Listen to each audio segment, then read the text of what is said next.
So good evening, everyone. Welcome to our second community conversation on Sheriff's Oversight. We're going to get started in about 1 to 2 minutes. Thank you so much for joining.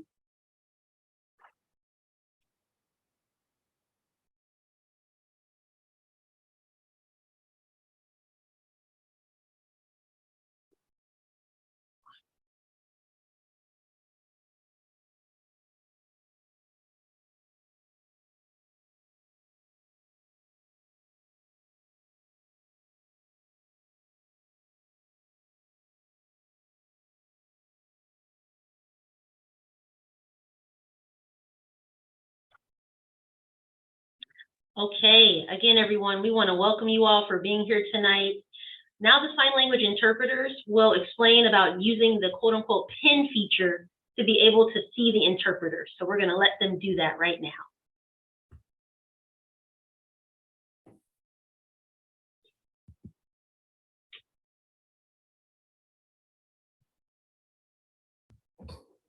Great, thank you so much. Good evening, everyone. My name is Jamila Jordan. I'm the county's equity director. We're very much excited to have all of you here tonight in this space with us. We're going to go ahead and kick it off with a few welcome and opening remarks. I'm going to go ahead and go to Supervisor Connolly first. Thank you, Jamila. My screen just, there everyone is. Welcome, good evening. I want to thank everyone again for joining this evening. For those of you who joined us on Tuesday, welcome back. That was a great discussion. And I want to start by thanking the people who have reached out to my office to express your thoughts on these issues. As I've shared, I believe the question we have before us is not if, but how we promote ongoing community dialogue, equity, and accountability, as well as trust. One key issue that has been brought to my attention is the need to slow this process down to ensure more voices can be heard and considered. And I support that recommendation. The Board of Supervisors allocated $150,000 to support this work. We need to be deliberate, but not delayed in our approach. I'm here today to listen to the community and work on behalf of the community to better define what civilian oversight looks like in Marin. I believe a civilian oversight board and inspector general with subpoena power would allow greater continuity in communication and more opportunities to discuss issues, take proactive steps to align community values and law enforcement practices, address systemic inequities, and develop a better understanding of what public safety means, particularly for our communities of color. In fact, civilian oversight is a best practice. The community needs to be front and center at the table. I want to be clear, this is not intended to be punitive toward anyone.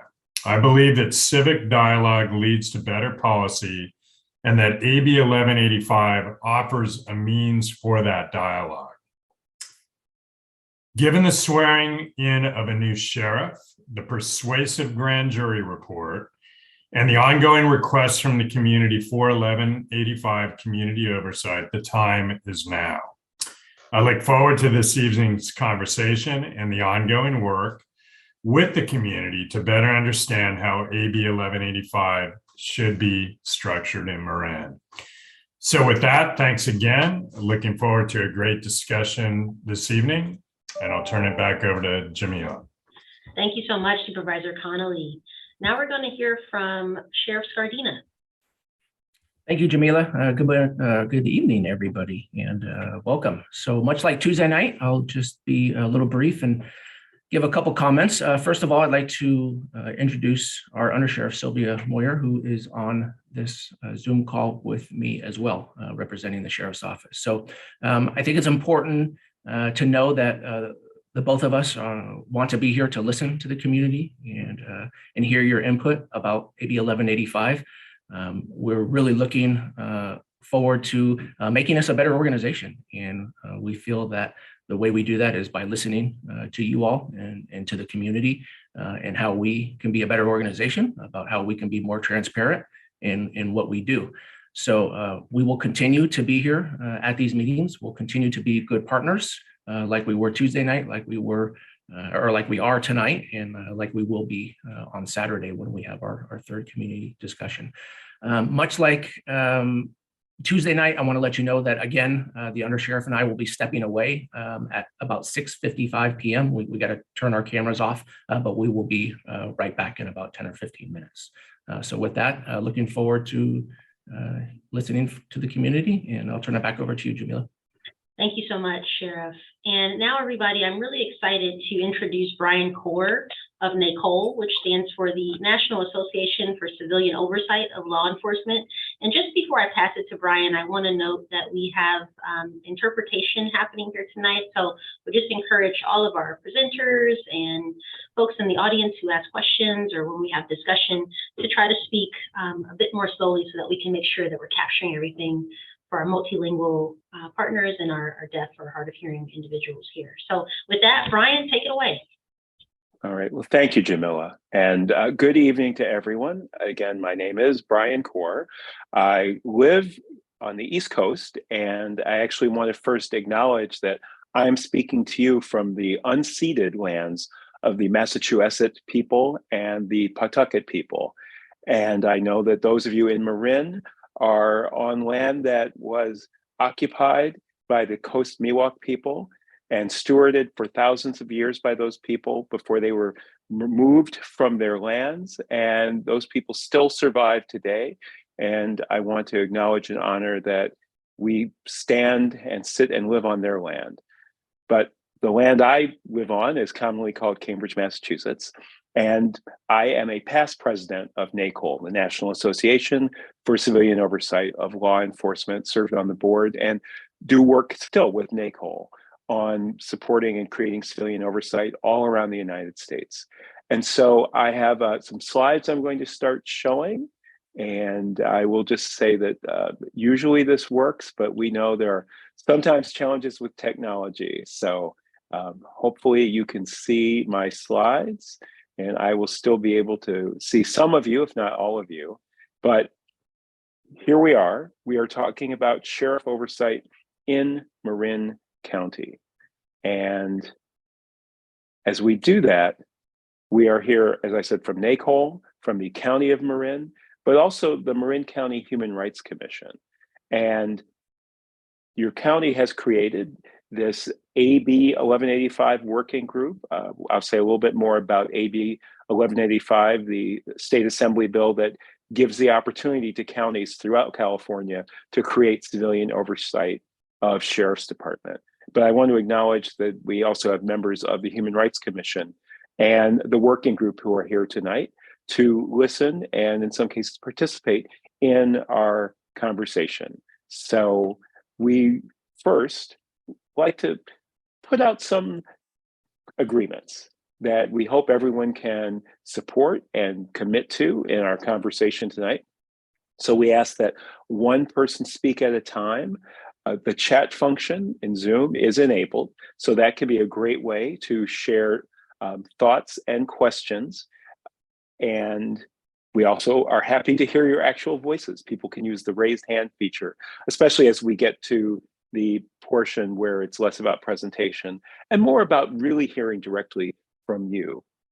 We ask people to make space and take space. Sometimes that's called step up and step back. But if you are someone like me who tends to talk a lot, try to step back a little bit, make some space for others.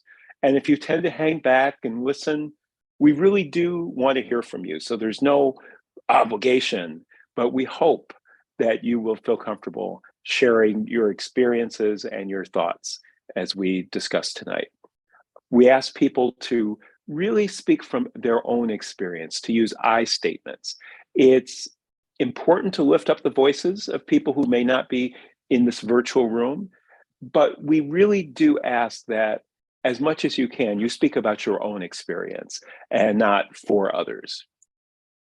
We hope that tonight will be a learning space, as I think it was Tuesday night when we had the similar meeting. So we're learning together. I'm learning, people who are in elected positions and working for county government are learning. We hope that people who are coming to listen and share their thoughts will also learn. So we hope people can be open to that and engage with ideas if they're new. Please do be aware of the power dynamics.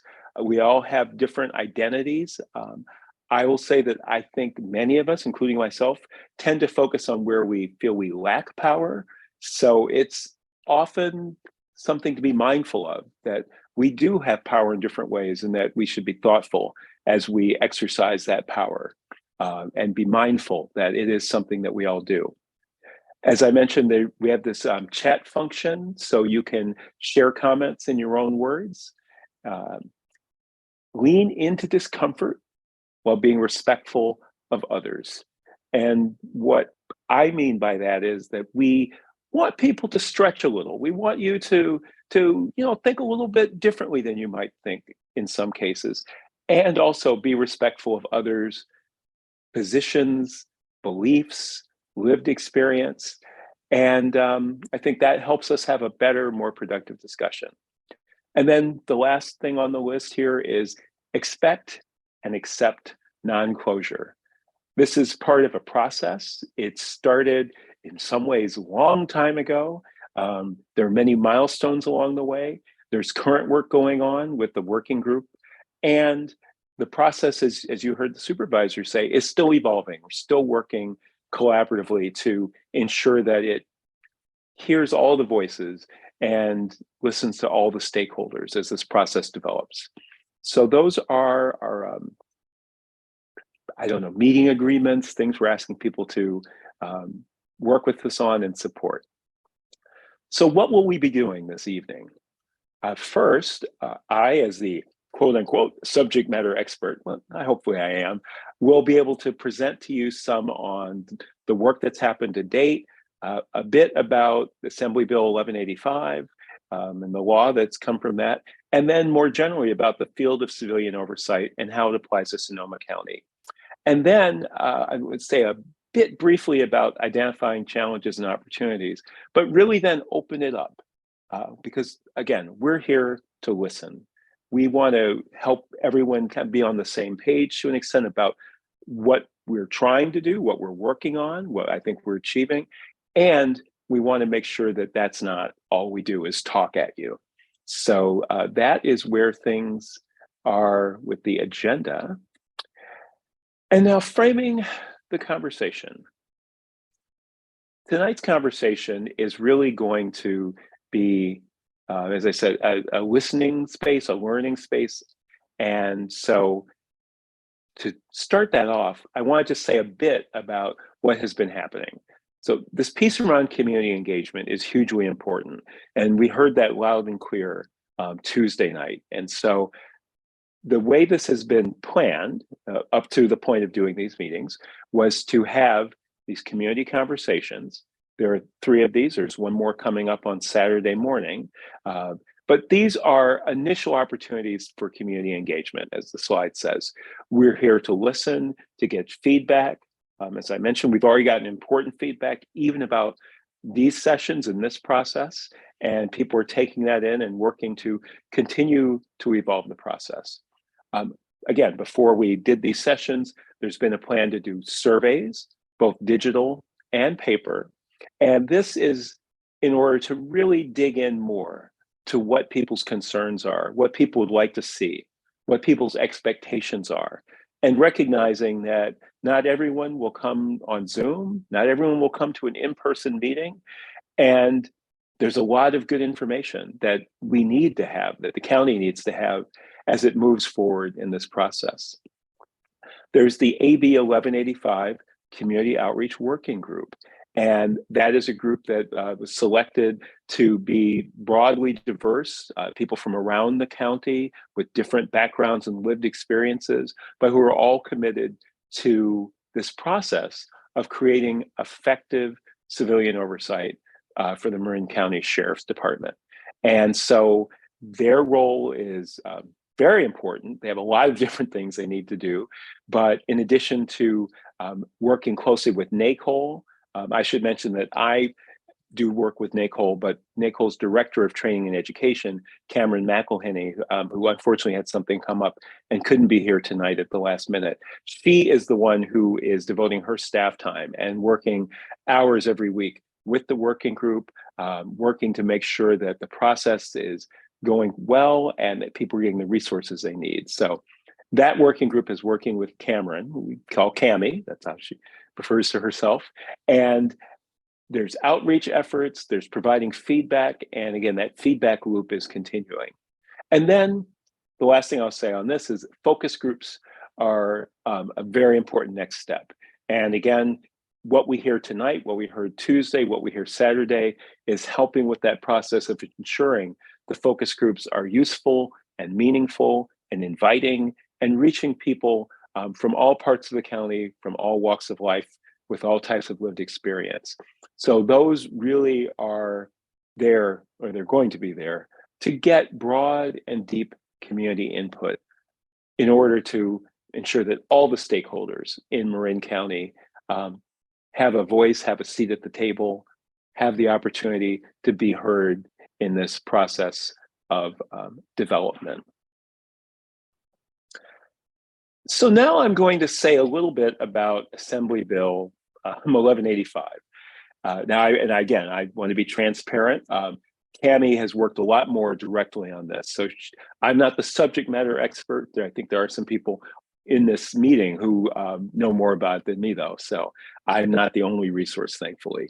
But this was a groundbreaking bill in California, passed by the Assembly that, as the slide says, it authorizes every county to establish through the Board of Supervisors or by a vote of residents of the county to establish a sheriff oversight board and or an office of inspector general. And I'll say a little bit more about what those mean, oversight boards and inspectors general.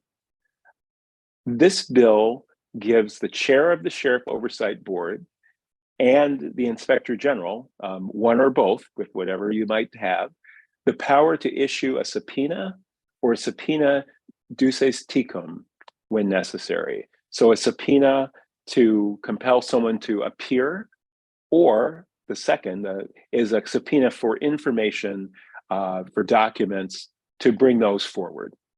And in November 2020, the result of this bill was added to the state code, the state law, in section 25303.7.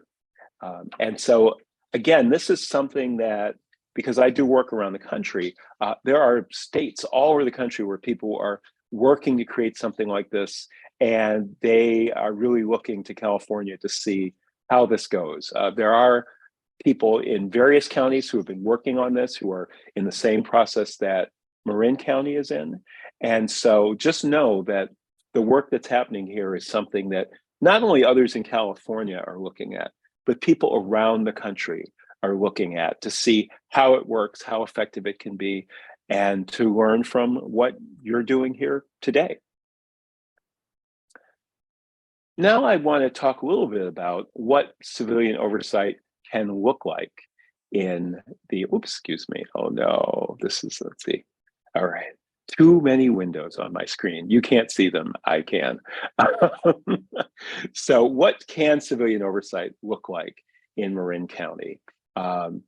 Civilian oversight is widely different for lots of different reasons. There are different types of oversight, there are different models, and it varies depending on the local conditions, the history, the state legislation, local ordinances and legislation, and it also varies depending on what's politically possible and feasible. What will elected officials support? What will community members support? And so in our nation, there are, there's a couple numbers given, approximately 17 to 18,000 law enforcement agencies, from police departments to sheriff departments to federal agencies.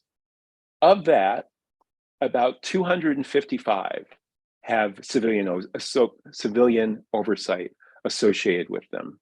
So it's certainly not something that's universal. People often know about it because of the 10 largest cities in the United States. they all have civilian oversight. Many major cities have it, but increasingly small communities do. And again, they're all different. So since we're talking about Marin County and California, let's talk about these two options that are in AB 1185. First, the board or commission. And so this new law outlines the structure and purposes of an oversight board. So I guess I will try to read this and make it sound interesting and not just read the slide, but there are a lot of duties here. One is to assist the Board of Supervisors with its duties that relate to the sheriff. And I think that's kind of shorthand for you have the elected officials who are ultimately responsible for certain oversight duties. But the reality is, in most places, you need people who, that's their special focus. They can get training, they can really dig into details and pay attention, and then, in a sense, ultimately advise the Board of Supervisors. But it's something that is really important in any oversight model, because technically, there's always civilian oversight in some way, shape, or form, but to have it be specialized and closer to the work is important. The Board of Supervisors will appoint the members of that Sheriff Oversight Board, and they will be civilians, which means they will not be sworn or law enforcement personnel. There's no perfect word. Civilians has problems. Citizens certainly has limitations. So, but for our purposes, we use civilians, for lack of a better term. The board will designate one member. The Board of Supervisors will designate one member of the oversight board to serve as the chair. And that chair, as I mentioned briefly, will have the power and the duty to issue a subpoena or a subpoena ducis tecum for evidence whenever the board deems it necessary or important to examine one of the following three things. Any person is a witness upon any subject matter within the jurisdiction of the board. Any officer of the county in relation to the discharge of their official duties on behalf of the sheriff's department, or any books, papers, or documents in the possession of or under the control of a person or officer relating to the affairs of the sheriff's department. And the teeth on this, what makes it enforceable, is that compliance with the subpoenas of the oversight board are enforced by the courts, by superior court action. So this is something that's important to think about and know. There are many oversight agencies around the country that have subpoena power. Most don't, and it isn't going to allow you to bring in officers to testify in great detail, because, like everyone, they have, or sheriff's deputies, I should say, they have constitutional rights. But it does allow you to bring witnesses in, it does allow you to get evidence, and it can be very important for transparency and for the effective functioning of a board. So having a board or committee, what does that mean? How does that look in other places? There are three different models of oversight that people commonly talk about. There are review-focused models, investigative models, and inspector general, auditor, monitor models. And often you see hybrids of these. So the board or committee is generally part of the review focus model. So in this review focus model, you have a lot of great aspects. You have the community with some way to be involved in the complaint process.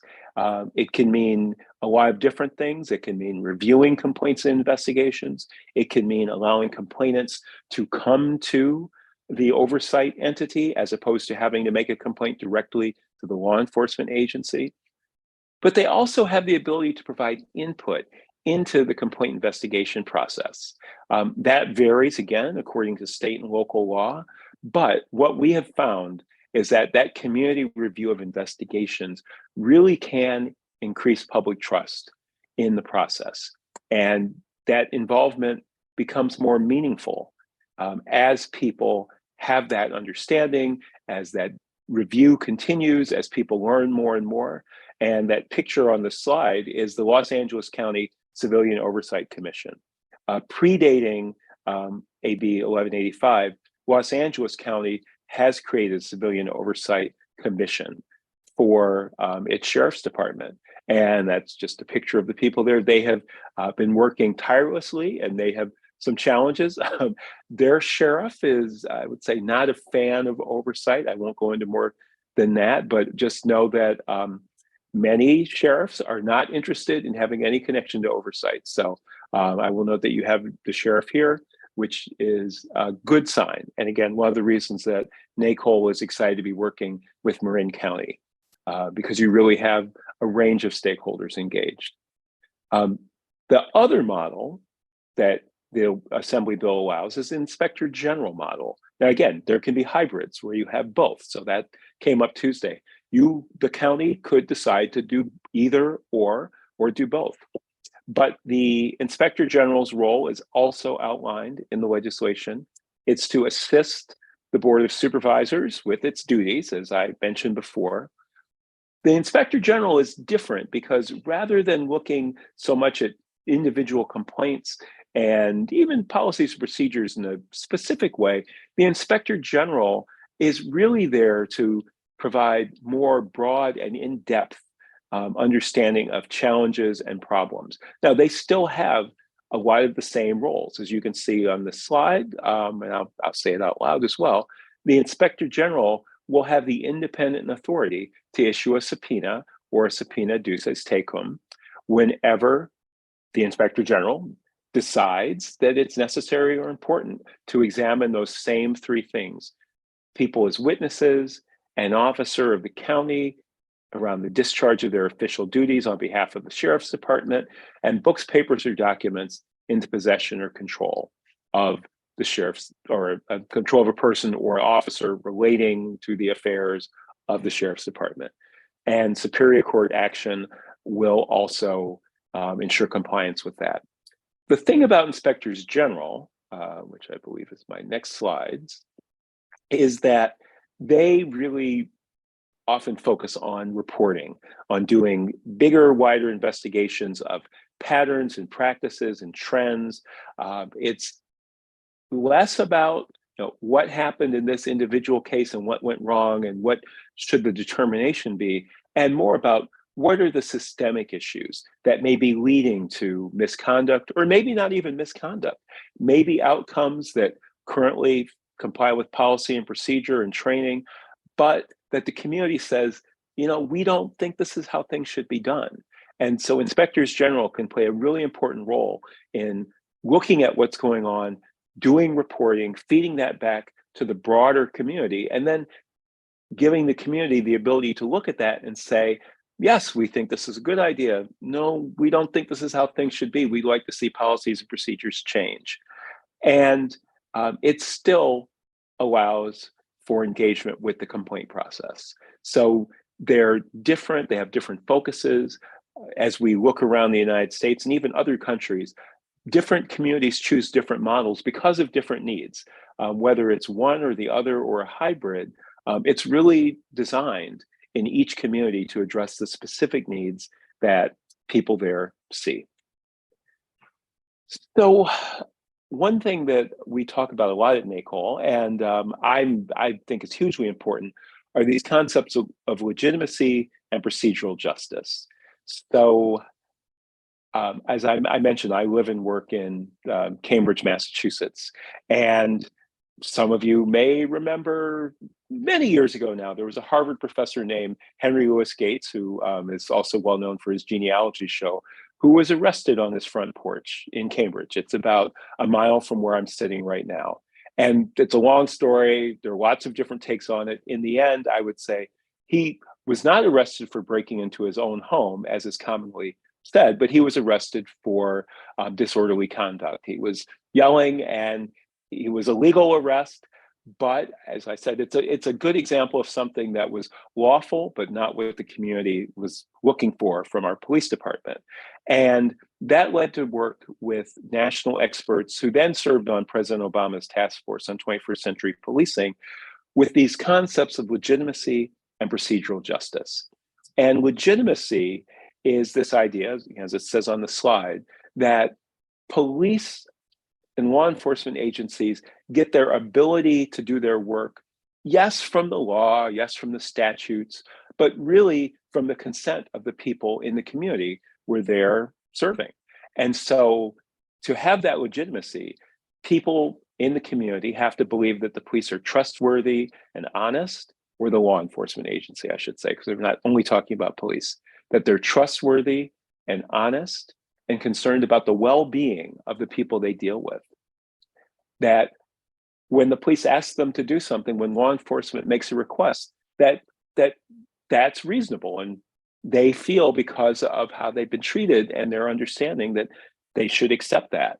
That they also accept the decisions of law enforcement and follow their requests and directives if they're asking people to move away or to clear the road or something more significant. And that people have that feeling that they should comply with the law and cooperate with law enforcement. So this is something that's gotten a lot of attention over the last few years after the president's task force. It really has become promoted by departments of all sizes all around the United States. And this is very important. And this is what leads to people feeling that they've been treated in a procedurally just way, procedural justice. Part of why I bring this up is not just to say that this is something oversight can help with in law enforcement, but it's equally important for civilian oversight, because civilian oversight is established, as we've talked about, from ordinances, from laws. Even as there's a process in the community to develop it, it still is a creature of government. And so oversight is generally not that effective when it's trying to work without having a sense broadly that it's legitimate.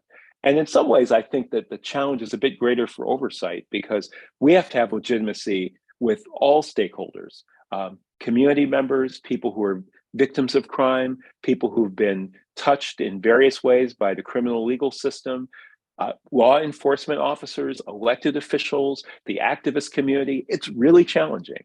So it's important that those of us that work in civilian oversight are focused on these same ideas, that our agencies are trustworthy and honest and concerned about the well-being of everybody that we deal with, that oversight and its authority ought to be accepted as opposed to must be accepted because it's the law, that people should accept the decisions of and recommendations of the oversight agency, and that they would comply with the law and cooperate voluntarily with the oversight agency because they feel it's legitimate. It's serving a purpose that supports the well-being of the entire community and all of its components.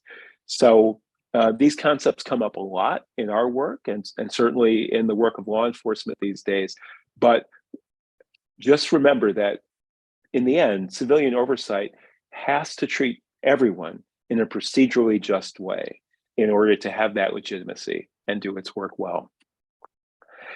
So I'm getting toward the end of my lecture part of the evening, but identifying challenges and opportunities is a really important part of what happens. Let's see, I see a hand raised. Okay, the hand has disappeared. I can't see everything, so I'll keep going. So identifying challenges and opportunities is a really important part of what we do at NACOL when we work with communities, and what communities need to do when they are thinking about creating oversight, when it's being implemented, and then periodically after it's been established.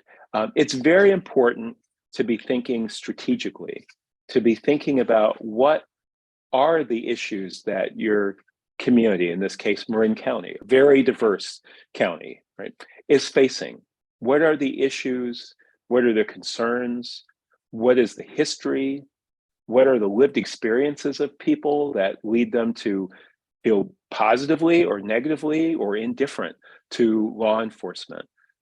What are the kind of community values and the variety of values in different parts of the community? And then what are the opportunities? I think it's easy when people are doing this work to think about what's gone wrong and what happened and who should be held accountable. And that can be very important. And it's equally, if not more important, to look at how do we create the kind of public safety systems that provide what people need. And that's a real opportunity. So as you think about the creation of civilian oversight, you have to be aware of the past, you have to be aware of the history. I think I said on Tuesday, one of the founding principles of NACOL is this idea of Sankofa. It's a concept that comes from the Akan people in West Africa and what is today the nation of Ghana. And the image that you will see often of a Sankofa bird is a way of graphically showing that. It's a bird with its feet facing forward, firmly planted in the ground, its head turned backwards, and it's carrying an egg or holding an egg in its mouth. And it represents the need to look forward and be thinking about where you're going, to be intentional, to look backwards to understand your history and who's come before you and where you're coming from and all that you are standing on. And then that egg symbolizes the future. It's precious. We care for it. We prepare for it. And yet it's inside an egg. We can't see it. We know it's coming, but we can't see it. And so as I wrap this up, I just want people to be thinking about those images, because as you do this work, as you offer your feedback and input, as you live into this, it will be important to be thinking about all of those aspects, where you've come from, where you want to go, and knowing that the future is not yet visible, but yet you are responsible for creating that future. So with that, I think I have gotten to the end of my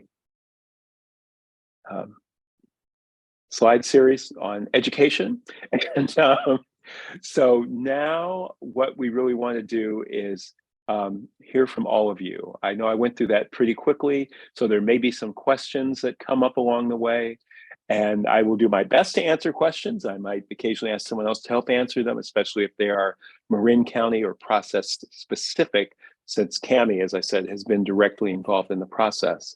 But we've got some questions. I'm going to run through them to remind you, and I'm going to try to do this a little differently if you were here last time, so that we hopefully can kind of focus on them a little bit one at a time, recognizing that people will make comments and raise questions as they have them. So what we're hoping to hear a bit is, what are your expectations for civilian oversight in Marin County?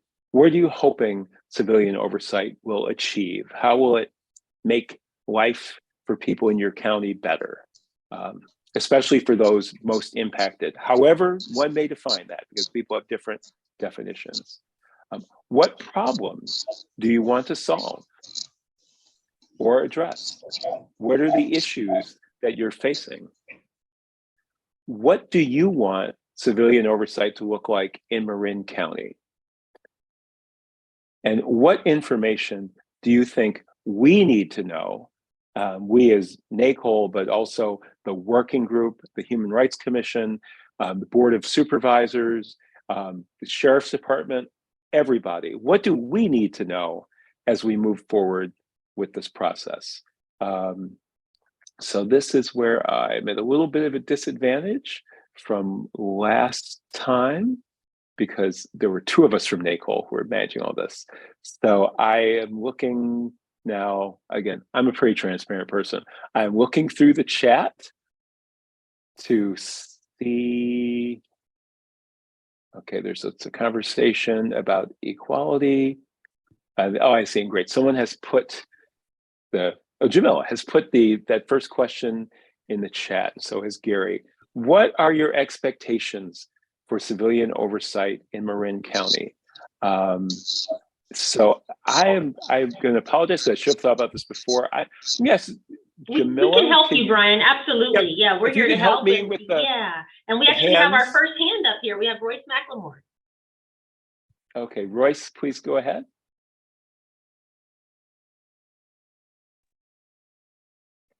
Thank you for the opportunity. What I just want to just share this morning was an incident that where law enforcement here in Marin City came four cars deep after a man who was raised up in Marin City some years ago, a few years back. He ended up getting shot by the sheriff's department and has really sort of been traumatized since. Well, today they stopped him or got him because he didn't have a license. But the way that they had him, tried to hog time and the whole 9 yards, and they could see he was traumatized, and I could understand why. All because of not having a license.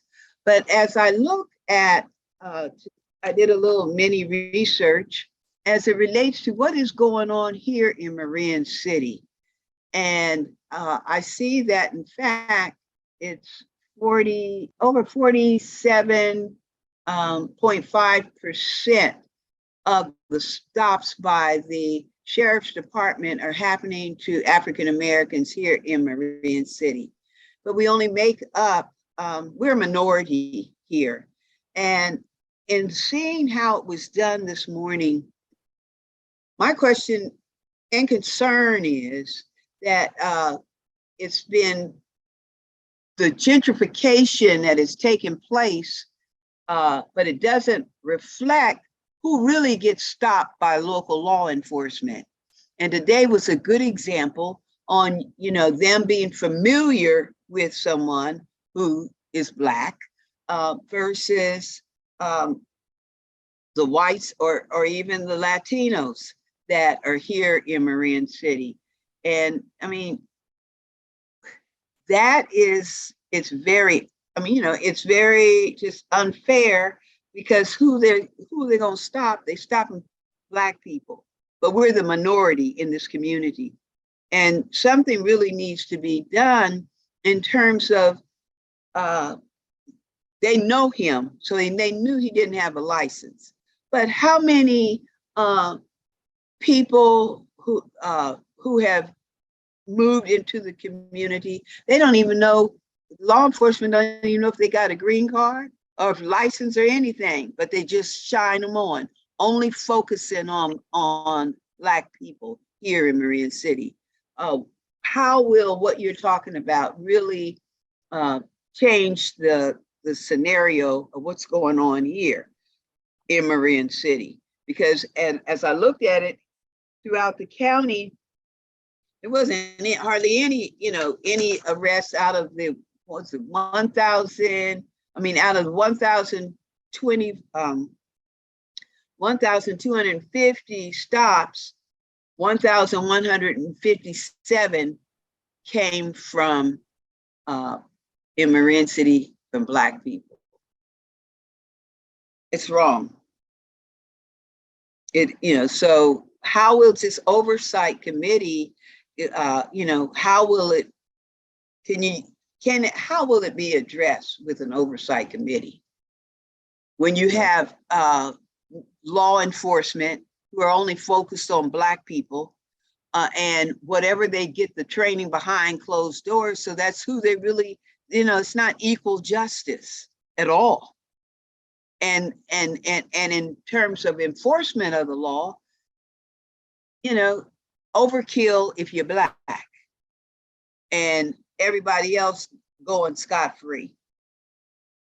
And I will be talking to the sheriff about what I witnessed today, because they're going to have to do better. And then when there's some things that they should be looking into, like parking all in the red zone, in the fire lanes, etc., they overlook it. They talk, they'll just park somewhere else rather than uphold the law all the way around. All right. Well, first of all, Royce, I want to thank you both for going first and for really speaking your truth. And so I won't go on and on. I will say that, civilian oversight does not fix everything overnight. It does not create racial equity in our society, but it is one important way for individuals who have complaints, for community members who see systemic problems the way you're raising, to bring it to a group of people who will have training, who will have support from the county, who will have the ear of the Board of Supervisors to look at these issues, to examine them. If there's an inspector general, that individual in that office can really do broad investigations about these kinds of patterns.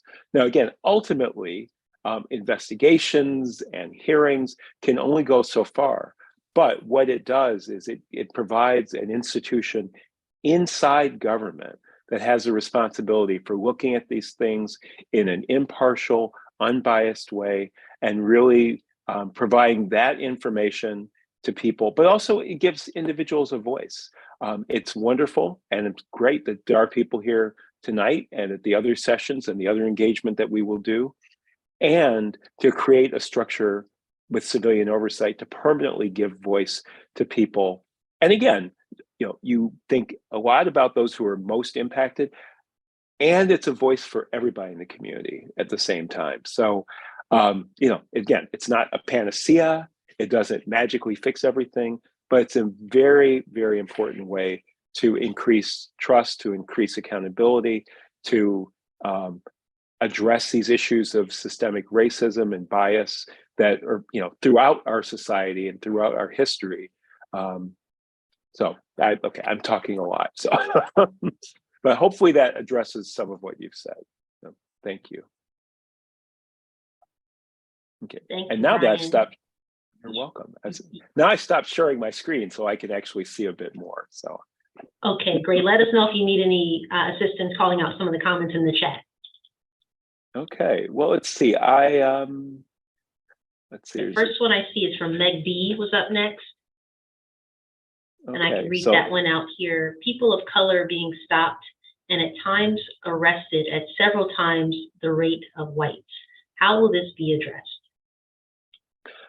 Well, again, I think from what I would say, it's very similar to what I just spoke about. It's being able to have either a board and or an inspector general who can dig into that data. I know there's a lot of data out there already, maybe even collecting more data, and then being able to, again, in a structured way, bring that back to the community, make recommendations, bring that to elected officials. So, and then I guess so Tammy has a hand raised. So Tammy, do you want to unmute yourself and go ahead? I also wanted to add to what Royce had said about the racial profiling that's happening, but I want to add that in Marin, we actually have a big step forward on that already, thanks to the California legislature. The Sheriff's Department has been collecting racial stop data for over a year, and that data should be a major focus of this oversight board. I'm a member of MV3. We've been analyzing that data both in the cities and in the county. I'm here to tell you that a year of that data shows that Black people are stopped in the unincorporated areas of Marin at 8.8 times the rate of white people. So what we need to do, I would say, is obviously, that's a really important focus of this group, but there are a lot of remedies that people know about already. The RIPA board has suggested policies, training, and the last thing I'll mention, you said something about should this body receive or review complaints. I think it's really critical that this body be able to directly receive civilian complaints. In Mill Valley, we've had the issue of, we've been bringing racial profiling to the attention of the city council, and a number of Black people who live in the county, in the city, came up and spoke and said, I've been stopped 4 times this year. The council said, well, why didn't you make a complaint? And they said, are you kidding me? You think I'm going to file a complaint with the police department? Those are the people who screwed me over to begin with. So really important to have, in terms of the legitimacy and the credibility that you talked about, really important to have an independent body like a civilian review board that people feel is safe and accountable, and they can raise their complaints there. All right, thank you, Tammy. Okay, I see Judith has raised their hand. So Judith, can go ahead and unmute yourself. Can you hear me? Yep, we can hear you, Judith. I just have a question about the representation on the Oversight Board and generally how it was done in Los Angeles, the example you gave. Is it representatives just from the jurisdictional area or in the unincorporated areas in Marin County, or is it open to anyone, even people who live within Novato or in the cities, to be on this oversight board? I think that's something that the working group is going to, work on determining. In general, Los Angeles is a bit different because Los Angeles City is, about 40% of Los Angeles County and is huge. But I would think that most likely you would want to look at people from throughout the county. But again, that's really going to be a conversation that people from Marin County who are working on this need to have and decide, is there some reason it should only be people who do not have separate police? I don't know that would be that common off the top of my head, but okay. So thank you, Judith. And again, if people have questions, I'm happy to do my best to answer them, but also really do want to hear more from people, as we've been doing, about some of the questions. What do you want oversight to look like? What information do you think those of us working in this process need to know?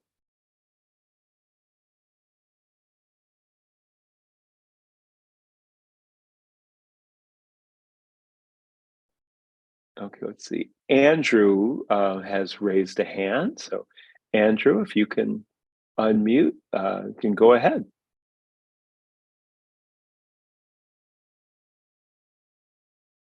I see this is Andrew's iPhone, so it might be a little more challenging to unmute.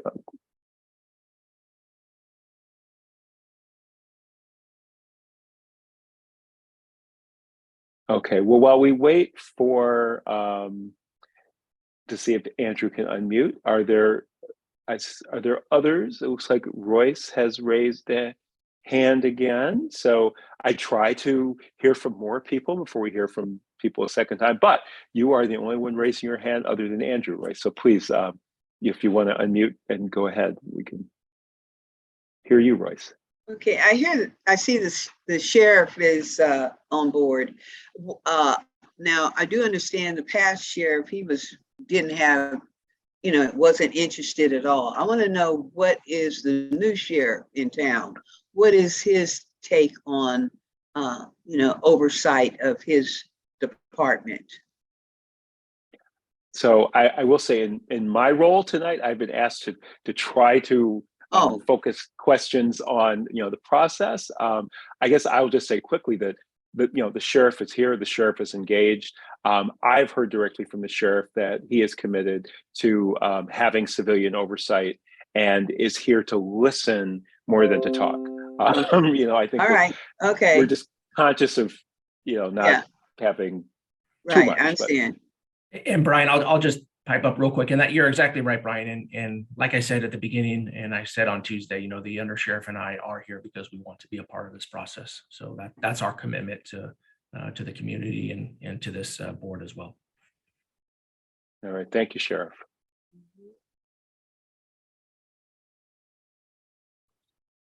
Okay, so let's see, Judith. Hi. Can you tell Hello. me? I'm sorry. Oh no, sorry. Go ahead. I was just saying hello back. Oh, can you tell me who the representatives and how many there are on the working group for AB 1185 for Marin County? Let's see. So I am going to, I know we have some people here, maybe Jamila, would you Yes, mind I can take fielding that Brian. question? No problem. Hopefully you can hear me okay. Hi, Judith. Thanks for the question. Hi. So the working group consists of about 15 individuals from across Marin County communities. They range in age, in race, ethnicity, in gender. And our goal was to make sure that these individuals could bring some lived experience to these conversations, as well as some more technical experience and expertise on some of the ins and outs around law enforcement and civilian oversight. So we were seeking folks who have, as I mentioned, lived experience, but also research, policy, fiscal understanding, and really to create a group that was balanced and could really put a really strong set of recommendations forward for the board subcommittee to consider. Can I have a follow-up question? Were these volunteers or were they appointed by the supervisors? Sure, great question. I can take this one too, Brian. Okay. So Judith, in terms of how they were recruited, we asked the Human Rights Commission, who was an integral partner in this work, to take the lead on reaching out to their network to share that there is an application that was available for people to complete. And based on that criteria that I mentioned in my first answer, they identified a really good, strong list of individuals who might be interested in joining a working group such as this. And so they shared that list with us, and it was also vetted by some other community members as well. And then from there, we released the application to those individuals. And so that's how we got to that 15 set of 15 individuals. Yeah, those are great questions, Judith. Again, we trying not to go into too much detail in the presentation, but I think it's important for people to have an understanding of how this group was chosen and who's on it and who was part of that process. So thank you. And thank you, Jamila. So Andrew, it looks like I think Andrew is unmuted. So go ahead. Hi, thank you. Why was it decided that the board was going to be named the civilian as opposed to citizen? It's one question. Second question, who has oversight over the oversight committee? And I think the other question I had was who, as opposed to how are they getting appointed or how are they getting selected? And I think that question just got answered. Okay, so I think I can probably do those first two without being in Marin. I mentioned along the way, civilian, citizen, oversight. All of these words have different baggage. I've talked to people. I mean, we've talked about civilian oversight for decades, and then I talk to people and say, "So you're like overseers? Like, what exactly are you doing?" So lots of different terms have problems. I think for me, I still don't personally always like the word civilian, but as someone just put in the chat, that's exactly what I was going to say. If you say citizen, that can imply to many people that if you are not a US citizen, especially if you are undocumented, that this is not for you. And so you still will see, if you look around the country, NACOL's website has a directory of oversight agencies. There are agencies with all sorts of names. Some don't say anything like that. The agency that I work for in my day job is the Police Review and Advisory Board. It doesn't have citizen or community or civilian in there, and many boards do. So I guess that's really a general answer. There's no, right word. And now I forgot. Oh, I thought I was going to remember. I forgot your second question, Andrew. I'm sorry. As soon as you say it, it'll come right back to me because I was prepared to answer too. Second was who has oversight over the oversight? Yes. So in this system, I would say it would be the Board of Supervisors. Everybody in government is responsible to somebody, even if it is ultimately to the voters that elect them. So if you have an inspector general, that would be a staff person who would be hired by the county. So that person would be accountable to the county government. If you have people who are selected to be on the oversight board, those people are appointed by somebody. There would be criteria for appointing them, a way to remove them. So there is that level of accountability. So hopefully that answers your other question. Just to quickly follow up. So then it is possible then that a non-citizen could be sitting on that oversight committee. I think that's really up to what the working group decides based on input and feedback. I'd say in theory, thinking nationwide, I don't think there would be some law that would say you have to be a U.S. citizen. In fact, I would guess that among the couple hundred oversight entities, you have people who are not U.S. citizens, whether they're Canadian or a citizen, someone who's a resident of the United States who grew up in another country but is not a citizen. So, I didn't say that correctly. What I meant was someone who was, I'll just use the term that you have used, undocumented. So it is potentially an undocumented person could be sitting on that committee. Again, I think in the abstract, you could have children on the committee. So there's no external framework. There's no sort of, national law or something that says who can and can't be on an oversight entity. There may be something in California law. I'm not a Californian. There may be some provision in the details of AB 1185. So I hear what you're saying, but I don't want to say it's a hypothetical question, but it's hard for me to say, oh, that could never happen. And I don't really know the reality of how likely that would be. So thank you. You're welcome. Okay, so and I'll just note that in the chat, I should have mentioned Karen Williams, who works for NACOL, is taking notes for us as part of this process so that we can make sure that we're on top of everything. She put in the chat that her agency is called the Office of Community Complaints in Kansas City. And it began as the Office of Citizen Complaints in 1969. And they renamed themselves the Office of Community Complaints in 2004 for that very reason about the undocumented community being excluded, when many would say that is a group of people who could face problems with law enforcement and policing. So, okay, I see a question from Karen. Karen has her hand up. Not Karen, I just mentioned Karen Ashby. Sorry. So Karen, you can unmute yourself.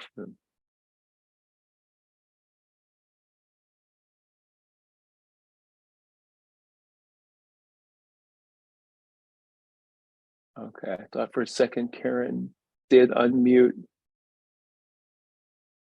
Okay, well, while we're waiting to see if Karen can unmute, we also have Meg. And I don't know, Meg, if you, okay, you unmuted, so please go ahead. Hi, I was just wondering how often, first of all, I just want to say one thing. Somehow I doubt that undocumented people on these oversight committees are a big problem. It just doesn't make sense that this is something we need to really worry about. But my question is, how often do you encounter resistance on the part of police departments and police chiefs to oversight and people, a body of people that are looking at what they're doing? I mean, there are police departments that don't like this at all. How do you deal with that? Yeah, no, well, thank you, Meg. That's a great question. And I will say, most of us don't really want, on some level, someone watching what we're doing and potentially critiquing it. I mean, it's always uncomfortable. And it's necessary for everybody. So what I would say is overall, it varies. That's sort of my standard answer, is it varies. And we've seen communities where law enforcement, sometimes it's a leadership, sometimes it's rank and file, sometimes it's union, will fight as hard as possible to keep oversight from happening. We've also seen communities where the law enforcement officials, leadership, rank and file recognize that oversight actually can help them build better trust and relationships with the community, to help them get feedback that they might not get otherwise about how they're performing, about how their policies and procedures are having an impact on those that they are there to serve. So it really varies. So having said that, when there is resistance, sometimes it comes because people were excluded from the process. So it's important to, in ways that are appropriate, and ensure that everyone has a voice and everyone feels that they can participate, but to ensure that the law enforcement is listened to, has ability to input and feedback, and to the extent that they're supportive, can really be a stakeholder in this process, because it will affect them as well. And it's not to say that everything is equal and it affects the police and it affects deeply impacted communities.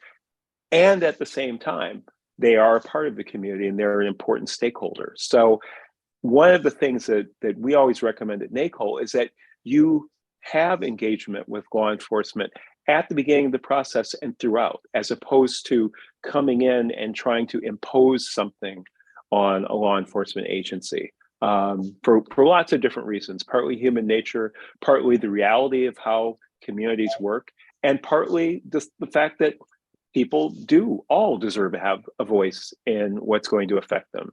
So hopefully that answers you. That was kind of a long answer, but hopefully that answers your question, Meg. Thank you. All right, you're welcome. So I see that I think Karen was able to unmute, and then I see Lisa has a hand raised. So Karen, please go ahead. Okay, can you hear me? Yes, I can hear you. We can hear you. Okay. During doing my little research, I found that J. Edgar Hoover was passing, and he said the worst thing for this country would be to have Black unity. Now, once we have that, we will be in a better position. People who are who have matriculated like you, and people who haven't like me, we all need to get together and work together and have some unity. The second thing is that in 1857, there was a Dred Scott decision that said, no Black man has any rights that a white man is bound to respect. Now, all the things that we're going through right now fall under these things. And what we need to start doing is thinking about this. We have frightened a lot of people. People have gone to Africa and taken over, done what they wanted to do. We are not a very fearful people to anyone but ourselves. We hurt each other. We don't hurt other people, and people know that because we've been manipulated, like subliminally seduced into a bunch of BS. We have got to wake up. We have got to come together. We have got to have what we deserve. And we can't just wait for somebody to give it to us. We need to demand it. We need to take it. I was in the 60s. We marched in Washington, Poor People's Campaign. We're still poor people. We're still going through begging and pleading and asking and hoping that the white community or the Caucasians who, I don't know where they came from, but we were here before anyone. And people are trying to erase us, which is uncalled for. It's ungodly. And maybe it's bringing us together. Maybe, some of us will wake up. Maybe the ones who are getting beat in the street by 5 policemen, kicked and beaten, maybe this will change their attitude. But God only knows. God only knows. And all I'm doing is hoping and praying that we wake up and come together. Thank you. All right. Well, thank you, Karen. And I'm just going to mute you because there's a little background noise. But and again, it's not a question, so I'm not going to try to answer that. I will just say I hear your passion and appreciate that you've brought your historical research and your lived experience to this forum and help people to see perhaps some of the challenges that people in that specific community, the African American community, which is very diverse, as you pointed out, some of those experiences. And it also just reminds me of so many different communities and identities that have been marginalized in our society. I won't try to even name any or all, but we I think all have some sense of that. And so I just want to thank you for sharing so honestly with us, Karen. So I think next we had Lisa, who's raised her hand. So Lisa, your turn to share with us, please. Great, thank you. Karen's a hard act to follow, and I want to give her all the respect she's due for everything she said. My question is sort of back to the oversight purview. One thing that I've come to understand as I've been learning more about how law enforcement works is that the police unions are also somewhat of an impediment to real change, cultural change in police departments. And do oversight committees or commissions, whatever you call them, do they have any sort of purview over police unions? Another great question, a huge question. It varies. I mean, generally, there's not a direct connection in the sense that collective bargaining agreements, union contracts are negotiated between the municipality or the county and the individuals in the law enforcement agency. Sometimes there are multiple unions for rank and file and for superior officers or maybe even non-sworn staff. So that's a standard union bargaining situation. There have been some places where I don't think it's really taken off yet, and it's very challenging, where the oversight agency has been able to have it so that they're either part of the bargaining process in some way. And the other thing that's happened more is that there have been situations where communities have been able to say that oversight is not something that's going to be bargained. For example, there in Austin, Texas, one of the challenges they've had there, and they've had oversight for quite a while, is that any change in things around oversight had to be bargained. And so you had to go back to the bargaining table. So there's situations like that. I think more generally, I've said this in other ways, oversight and its work around hearing community and voices, looking at specific complaints, looking at systemic issues, can then bring information to those who are negotiating the contract. So the people who are the mayor, the county executive, those people who are in negotiation with the law enforcement agency are able to bring that to bear. So again, it's not some kind of direct control over the union or something like that, but it's more information, more ability to have real influence and to support creating the kinds of contracts that meet the public safety needs of the community. So again, not a direct answer, but hopefully that addresses what you've asked, Lisa. I sort of have a follow-up to that.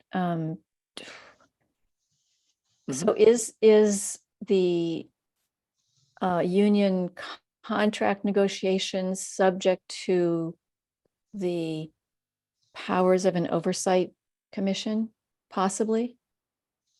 That is one, I'm not an attorney. Two, I'm not a Californian. So that all I can say is I know I don't really know the details of all that. So I'm not going to even try to give you an answer. I'll leave it at that. No problem. I can say I don't know. I appreciate it. Thank you. You're welcome. Okay, so I see there's a question from Judith again. Hi. Is there a proposed timeline that has been put together to implement whatever Marin is coming up with?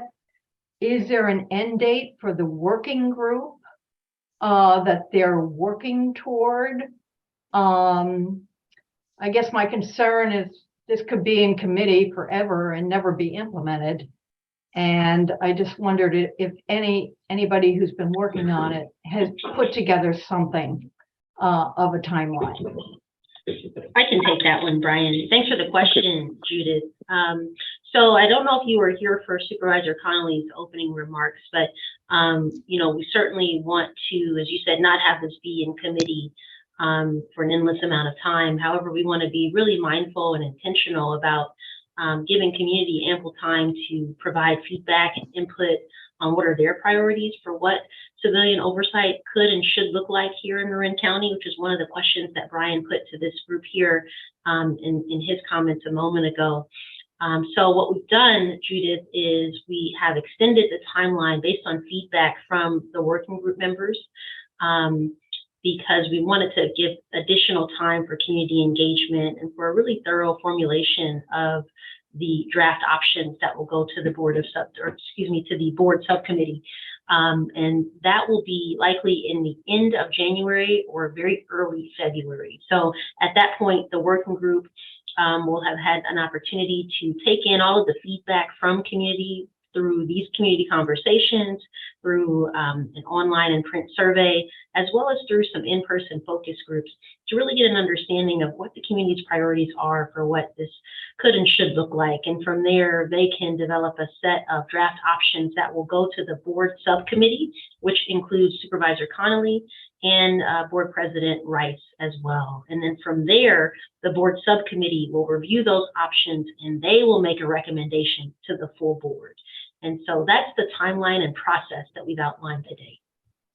Well, is there a plan for citizens to comment on those drafts? Is it going to be open to that? And how does one get on the focus group? Great questions there, Judith. And so this is something that the working group is actively thinking through and exploring the best strategies to make sure that it's an inclusive process for folks to do just what you said. Can we give community members another opportunity or additional opportunity to review those draft options and provide comment? So this is exactly why we're having this conversation tonight, to get a sense of community appetite to do such a thing. And so I know we have a number of working group members here on the call who are taking this feedback in. And so that's something that they will explore in their upcoming meetings.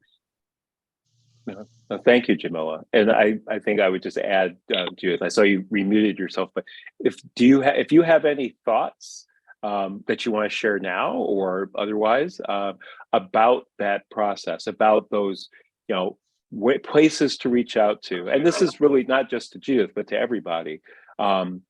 This is a great opportunity to share types of outreach, thoughts about outreach, constituencies, ways that you've seen work effectively in Marin County to get broad and deep community input. Well, Judith, yes. I'm just learning all this and I don't know where to go. For instance, is the working group, do they have a website or is it part of the, the selection committee for the working group? I don't know where to go to find out this information. We have a slide later which has it, but there is a website. I will see if I can put it in I'll pop it in the chat for you, everyone. Oh, great. That's right. I keep forgetting I'm not alone. So, yeah. Oh, and it's in the chat. Gary just put it in. So, yeah. So that's obviously a great place to go to find out more about the process, to connect with, and to refer other people to. So, all right. Thank you. So, I want to invite people, if especially people who haven't spoken. I mean, no one should feel like you're on the spot, but I would just love to hear more about what are your hopes for this oversight group? What sort of changes would you like to see in Marin County? What do you think, from what you've heard tonight and what you know, oversight should look like in Marin County?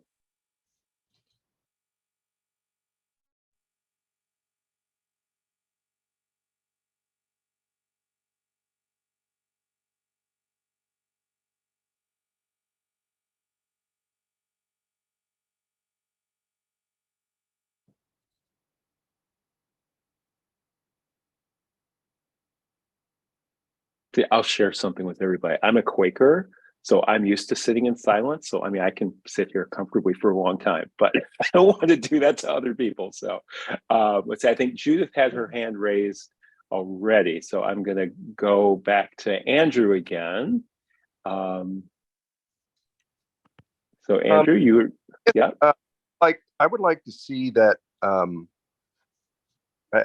want to state something that is incorrect, but I got the impression that the Human Rights Commission had a significant impact on who these actual members may be. And I would think that that just seems to me like you got one group appointing another. I don't think that's a very good representation of people in the county. I mean, if it was posted in a way that members of the county could come forward to volunteer. And I think that the idea of putting these sorts of restrictions of ethnicity, and I mean, if you have, whether it's ethnicity or lived experience or whatever, just put it out there and let people come forward. And I think you'll get, and do not exclude cities and municipalities in Marin County, because let's face it, people's interaction with the sheriff's department, they staff the courthouse, and anybody could end up in the courthouses, and they're going to be dealing with sheriff's deputies. So it really should be open to anybody in the county and not be excluded or exclusively someone only living in the county of Marin, not in a city. Thank you. All right. Thank you, Andrew. I mean, because that was a question that came up, and it's good to get some guidance from community members about how you feel about that.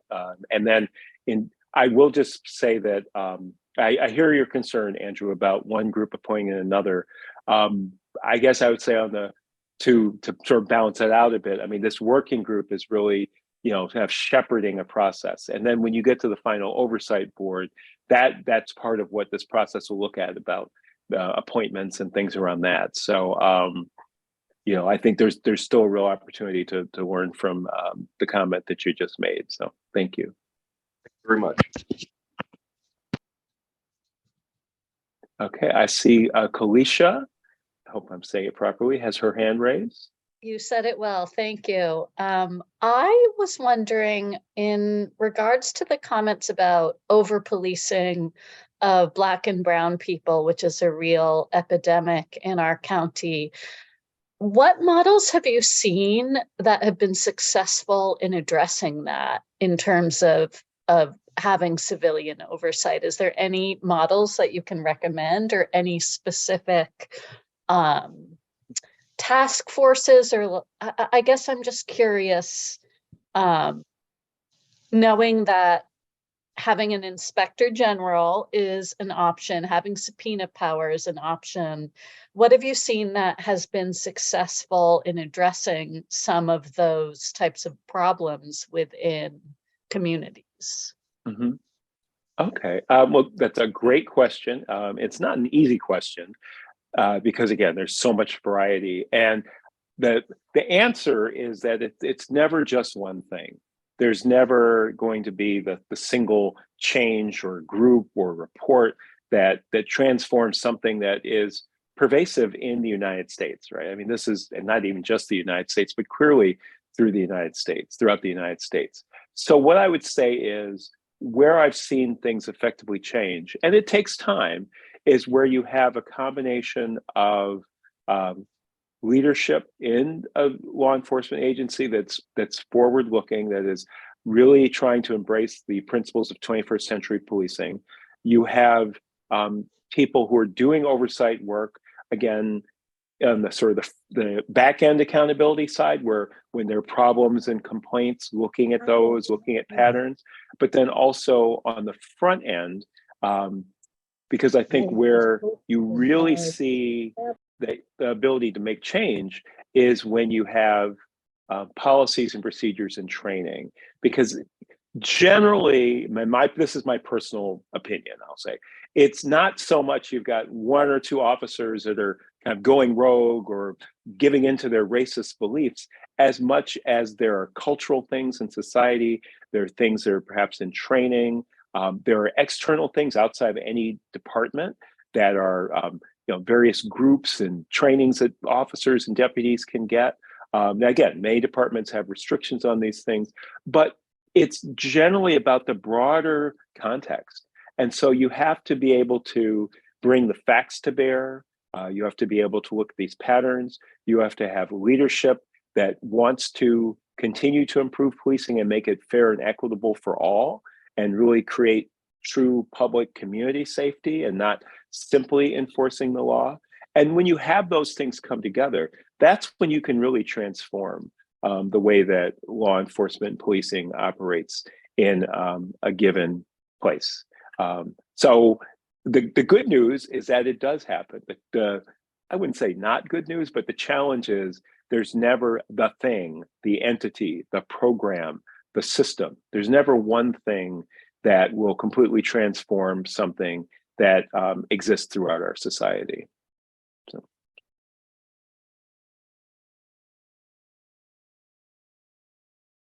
Oh, and I will note that in the chat, Gary noted that for clarity, the Human Rights Commission has helped to recruit the members of the Community Outreach Working Group. They're not the members of the Oversight Committee. The AB 1185 Oversight Body, the Committee Inspector General, et cetera, has not yet been created. So just, I sort of said that, but Gary said it a lot better in the chat.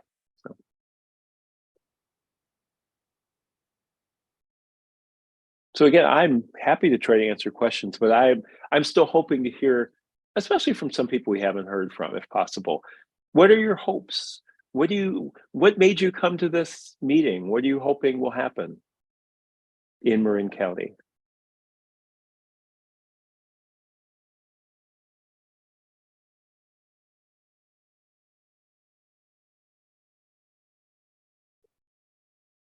Okay, I see Karen again. So that's great. And then Jamila's put one of the questions back in the chat, so people can look at that too. But Karen, if you want to unmute, go ahead. Okay, can you hear me? Yeah, but we can hear you. Okay, I'm from Chicago and I lived in Hyde Park, and it seemed to be a pretty homogeneous community. Everybody got along with everybody. You know, nobody was trying to impede anyone's growth. Here, it's a whole different story. We don't have people who are anxious to see us rise, whatever.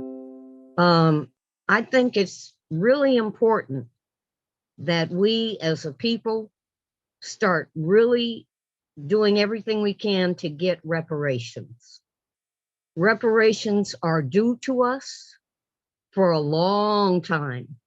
We don't talk about it, I guess because we are constantly distracted from it. But everybody knows that we're due.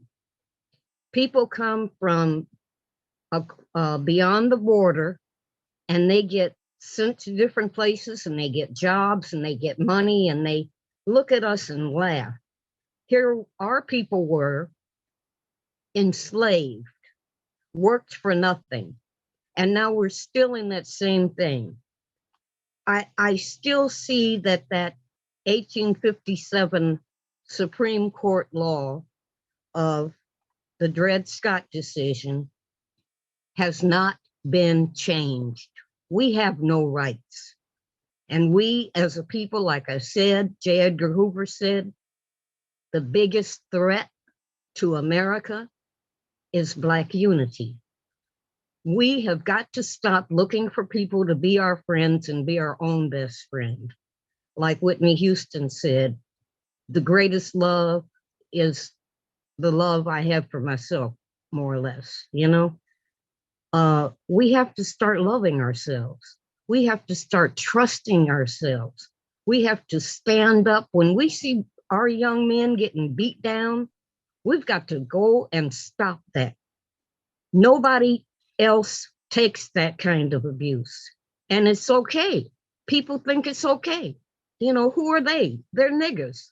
Excuse my vernacular. You're a Mormon. I'm a Christian Scientist.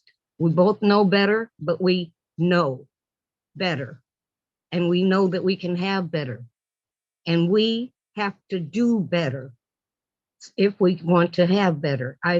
I say again, we've got to have reparations. If I had my reparations at 81, I would leave this country. This country has done nothing for Black people. Black people. Black has a connotation of darkness and despair. We've got to leave here. We've got to be where we can see our own people doing things, having things, being somebody. You look at Ghana and it's built beautifully. Zimbabwe,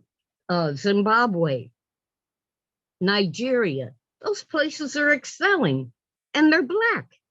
Now, and here we are waiting for somebody to give us a job, being just over broke. I'm sick and tired of it, sir. Brian, I'm glad you're here. I'm glad you're creating this format because I've got a chance to rant and rave. I'm here in Marin. Here in Marin County because I did my research. Excuse me. I did my research and found out that there was a very low population with people with high incomes here. And when I saw Marin City and saw that it was designed by Frank Lloyd Wright, a very weird little guy, but he was a brilliant man. You know, he created Marin City public housing. People don't want to say it because anything that we have anything to do with, people want to, you know, throw their hands up and shy away from. Hey, we've got to start feeling better about ourselves. And there are a lot of people passing out here. And the ones who are passing need to come on and join hands with their brothers and sisters. And we need to work together. We don't need people pretending that they care about us. If they don't care, they ought to leave us alone. That's all I can say. And our poor men that are athletes and multimillionaires, people are looking at their stats. These white girls are catching all our men. Now so Karen, I'm sorry. I'm a little bit Black, okay? I mean, no, I appreciate that. I worked with Reverend Jackson, okay, and everybody that knows me knows I am very outspoken. I'm very grateful to still be alive at 81. I might not get around very well. I don't go out that much, but I still have all of this in my heart. And I want to see us win. We can win. We must win. Okay, thank you. All right. Well, thank you, Karen. Thank you. I don't want to be cutting you off. I do know that you know, we still have some time.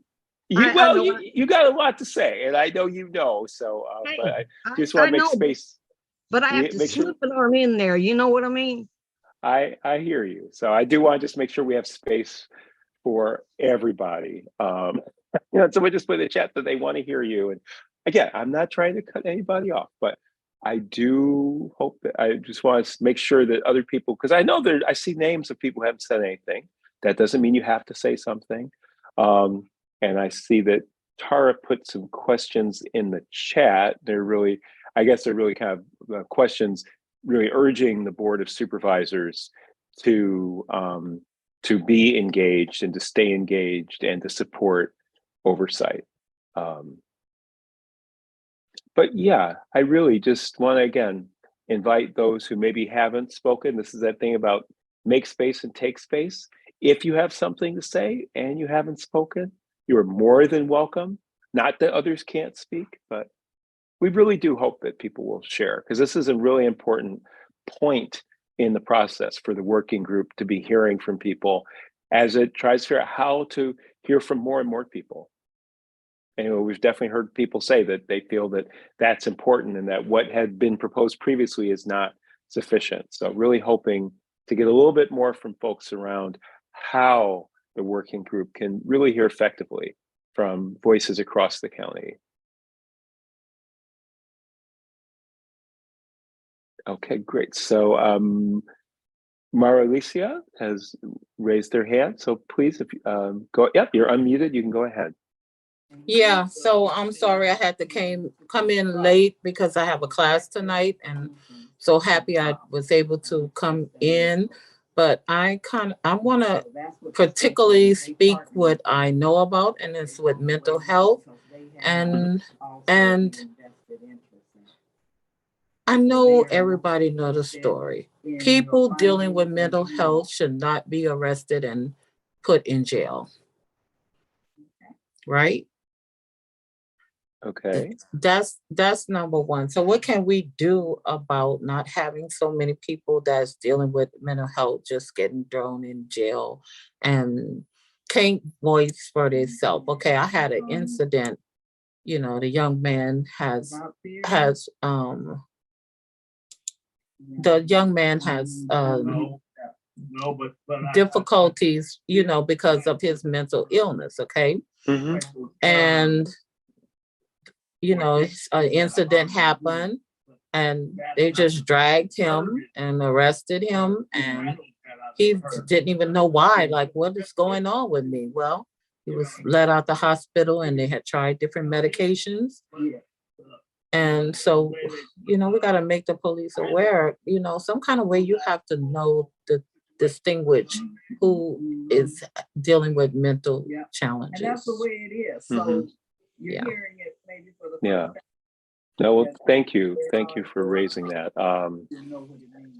Yeah, I won't go on. I'll just say, it's a huge issue in our society, and very often police are the first or near the first people encountering people in mental health crisis, or even just with challenging situations. And so it's definitely something that Oversight, and not just Oversight, but Oversight in particular, is looking at all around the country. So thank you for bringing that into the conversation tonight. Okay, I see Ashley has their hand raised. So Ashley, you want to unmute and go ahead. Yeah, thank you, Brian, and everyone for joining tonight. I know I was at the last community conversation earlier this week, and Supervisor Rice, she had the very palatable fear that many of our community members have. I heard that over and over again tonight. The fear of retaliation for filing a complaint, fear of participating in oversight, fear for giving input into the process, and for even showing up at these meetings and having these discussions.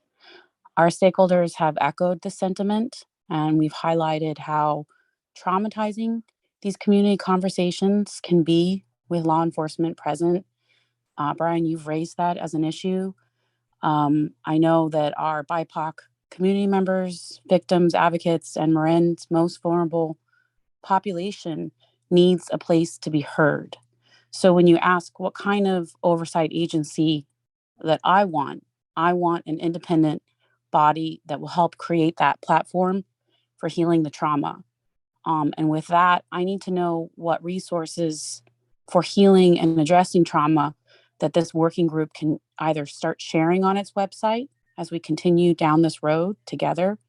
What tools are we providing to our community members so that they can be brave and they can show up to these conversations and they can come away from that feeling heard, feeling listened to? And what tools are we providing to our elected officials and to our law enforcement members to help them through this process? Because it is hard to hear these stories of impacted individuals in my community and feeling vulnerable, feeling their fear, feeling their bravery. And I know you've given many best practice examples, but I know this only works when we move together. And so I think we need to provide some more tools and to really address that harm and start that healing. So that's what I want. Thank you. All right. Thank you, Ashley. And I'm not going to try to respond to every comment everyone makes. I will just say one of the things I'm most passionate about in this work is the role of trauma in all aspects of this work. Trauma that affects, historical trauma, community trauma, individual trauma, family trauma, the trauma that people experience around the criminal legal system, the trauma that law enforcement officers and first responders experience, the multiple aspects of trauma. It's huge. And so just to say it's something I care deeply a lot, think a lot about, and try to do work with all of the stakeholders on. And so to the extent that that's something the working group focuses on, I will do my best to provide, resources, not necessarily the expert in everything, but there are definitely resources and ways to help people have more of a shared understanding of how trauma affects everybody, especially childhood trauma. You know, the previous Surgeon General of California, Nadine Burke-Harris, has done a huge amount of work to help people understand the role of adverse childhood experiences, or ACEs, in all sorts of things. And I think that's an important aspect of what we need to do in our society in general, and specifically around civilian oversight, because those of us who work in this, as you said, okay, I said I wasn't going to say very much. Clearly, I have a lot to say on this. Just the trauma that people experience directly, vicarious trauma. There's a lot, and coming through this pandemic that we're living through, there's a whole other level of trauma and disconnection. So anyway, I guess I'm saying so much because I appreciate you raising the broad issue, and I think it's something that needs to be addressed, as you said, with everybody, and providing tools for people to come together and understand and see their own trauma and the trauma that people that they work with have experienced, and then to know that we're not just traumatized beings. We're not just what's happened to us, but we have innate resilience. We can build resilience. There are tools and techniques for doing that. And that's equally as important. So trauma and resilience, I think, are things that people really need to look at in this work. So, okay. So, well, thank you for giving me a platform to preach a little bit. So, okay. So I see we have a question from Meg, or a comment, or a statement. Hi, again, I just wanted to say something about mental health. I'm a psychiatric nurse, and I worked in the forensic psychiatric unit at San Francisco General for many years. And the jails, unfortunately, in this country, the jails have become the only place that some people get treatment for their mental health issues. The LA County Jail is the biggest outpatient provider of mental health services in our country. Mm-hmm. I mean, think about that for a minute. That's horrendous. People don't have access to treatment on demand, preventative health care, which includes mental health care. And they end up coming to the attention of law enforcement and get arrested and get thrown in jail, and that's where they get medicated or treatment of, of some sort. And I don't know if people know this, that a person with a severe and chronic mental illness sometimes has no access to mental health treatment except in the jail. Thank you. Then the last box. Marin County Jail, you do not get medication for mental illness. You do not get treatment. You do not get Medi-Cal from mental illness. If you go to Unit B, it's possible you might get a psychiatrist. It's possible that after that 72-hour hold, you might go back home still untreated. That's pathetic. It is, but in real life, that's what's happening. It needs to be addressed that people with disabilities and mental illness need to stop getting arrested and beaten by the police and thrown into jail. And then last of all, what is the purpose of your research? Yeah. All of this. Well, again, I'll just say thank you both. I could also talk at great length about those issues. Again, not so much because I'm an expert, but the point that so many people in our society end up incarcerated, connected to because of mental health issues, and the fact that, as you said, Los Angeles County Jail, Cook County Jail in Illinois, these are the largest outpatient mental health providers in the nation. I mean, that's in some ways outside the scope of just law enforcement, and law enforcement has a really important role in that. The role of corrections, the role of helping people to come back to society, better than they left it, as it were, with more supports, with treatment, with coping strategies, with education. All of those things are very important. Thank you for raising that. Excuse me. So we have a few more minutes before we wrap up. I don't want to force people to just sit here all night, but I definitely, we still have time if there are more things people want to share, things we should know, things for the working group. I see Lisa again. Sorry, didn't intend to speak twice, but you had asked what we would like to see from an oversight board or whatever it's going to be called. And I'm going to answer this as someone who's been working within the county for something else. And I would hope that the county would get out of the way and not impose its own restrictions and its own agendas and its own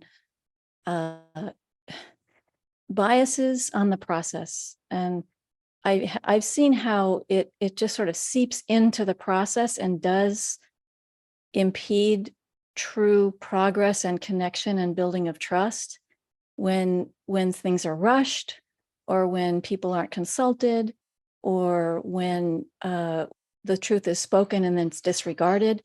I really hope that this process and then this commission as well are conscious of that and do their best to mitigate it. Thanks. All right, thank you, Lisa. I see Deborah has her hand raised. So Deborah, go ahead, please. Hi, thanks. It's been good to be here tonight and hear what people have to say. And I want to follow up on Lisa's statement because I think it's really important, and some other things that people were saying about mental health.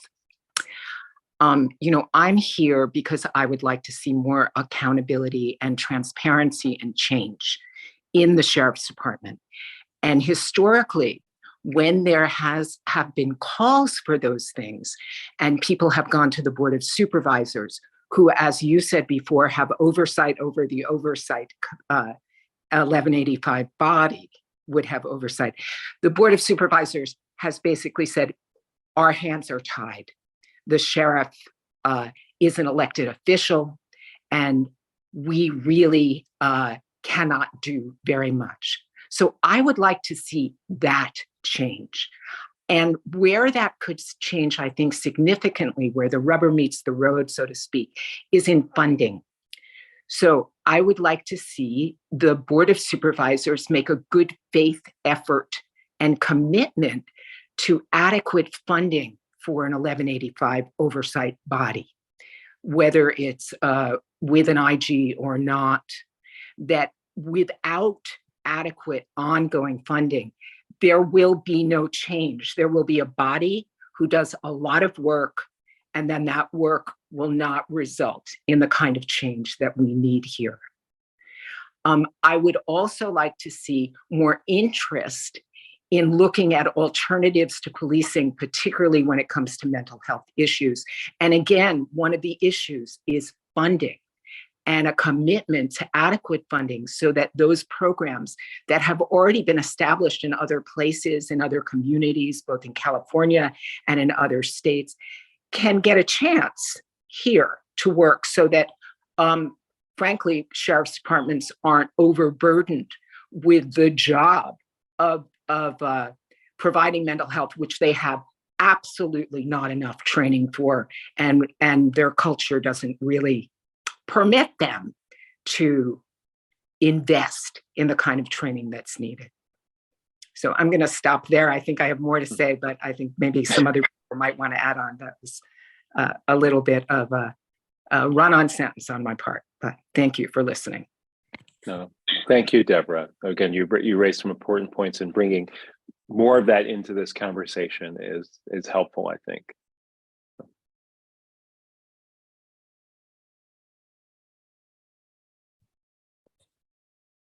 So again, if there are others, a special invitation to those who haven't spoken, but we still have a couple more minutes before we close.